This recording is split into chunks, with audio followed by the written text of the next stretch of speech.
जिस बिना से आपका पिताजी राज चोरी में शिवदास हो गए, काल भगवान ने आपका पिता के सर काट लिया।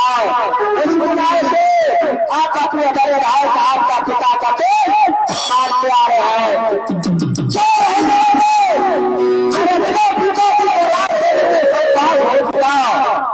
उसी दिनों से अपने बड़े भाई साहब के पिता को सलाम मानते हैं। मेरा यही विचार है कि यहाँ से चले बड़े भाई साहब बड़े भाई साहब के चलने में ये जाति आजादी सर को लगाएंगे।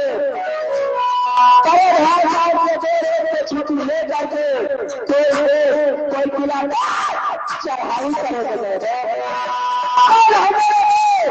चलिए जब आप ये धर्म सर को बड़े भाई साहब को चलने में लगाऊंगा, उसके बाद कोई किला को